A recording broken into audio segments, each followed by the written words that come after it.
Hi friends, ನಾನು ರೀಸೆಂಟಾಗಿ ಕಣ್ಣಲ್ಲಿ ಕಲ್ಲು ಬಿದ್ದಿರುತ್ತಲ್ಲ ಅದನ್ನು ಗರಿಕೆ ಕಡ್ಡಿಯಲ್ಲಿ ತೆಗಿಯೋದನ್ನ ನೋಡಿದೆ. ಬಟ್ ಇವ್ರು ನೋಡಿ ಗರಿಕೆ ಕಡ್ಡಿ ಆ ಥರ ಕಡ್ಡಿ ಪಡ್ಡಿ ಏನು ಬಳಸಲ್ಲ, ಬರೀ ಎಣ್ಣೆನ ಕೈಗೆ ಹಚ್ಕೊಂಡು ಹೇಗೆ ತೆಗಿತಾರೆ ಅಂತ ನೀವೇ ನೋಡಿ. ನಿಮಗೂ ಯಾರಿಗಾರು ಈ ಥರ ಕಣ್ಣಲ್ಲಿ ಕಲ್ಲು ಬಿದ್ದಿದ್ರೆ ಅಥವಾ ಈಗ ಬೈಕಲ್ಲಿ ಓಡಾಡೋರ್ಗೆ ಎಲ್ರಿಗೂ ಆಲ್ಮೋಸ್ಟು ಕಣ್ಣಲ್ಲಿ ಕಲ್ಲು ಬಿದ್ದಿರುತ್ತೆ. ಯಾರಿಗಾದ್ರೂ ಬೇಕು ಅಂತಂದರೆ ನನಗೆ ಕಮೆಂಟ್ ಮಾಡಿ, ಅಡ್ರೆಸ್ ಎಲ್ಲಿ ಅಂತ ನಾನು ತಿಳಿಸ್ಕೊಡ್ತೀನಿ.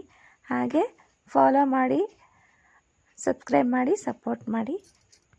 ಇವರು ಎಂಥವ್ರಿಗೆ ಕಲ್ಲು ತೆಗಿತಾರೆ ಅಂತಂದರೆ ಆಪ್ರೇಷನಲ್ಲಿ ಆಗಿರುತ್ತಲ್ಲ, ಕಣ್ಣು ಆಪ್ರೇಷನ್ನು, ಅಂಥವ್ರಿಗೆಲ್ಲ ತೆಗಿಯಲ್ಲ. ನಾರ್ಮಲಾಗಿ ಏನು ಪ್ರಾಬ್ಲಮ್ ಇರೋಲ್ಲ ಅಂಥವ್ರಿಗೆ ಕಲ್ಲು ತೆಗಿತಾರೆ. ಯಾಕೆ ಅಂತ ಆಪ್ರೇಷನ್ ಆಗಿರೋ ಅಂಥವ್ರಿಗೆ ಏನಾದ್ರು ಪ್ರಾಬ್ಲಮ್ ಆಗಿಬಿಟ್ರೆ ಕಷ್ಟ ಅಂತೇಳ್ಬಿಟ್ಟು. ಕಲ್ಲು ಅಂತಲ್ಲ, ಬೇರೆ ಏನಾದರೂ ಧೂಳು ಆ ಥರ ಏನಾದ್ರು ಬಿದ್ದೇ ಇರುತ್ತೆ. ಕೆಲಸ ಮಾಡೋ ಅಂಥವ್ರಿಗೆ, ಈಗ ಧೂಳಲ್ಲೆಲ್ಲ ಕೆಲಸ ಮಾಡೋ ಅಂಥವ್ರಿಗೆ, ಟ್ರಾವೆಲ್ ಮಾಡೋ ಅಂಥವ್ರಿಗೆ ಆಲ್ಮೋಸ್ಟ್ ಬಿದ್ದಿರುತ್ತೆ.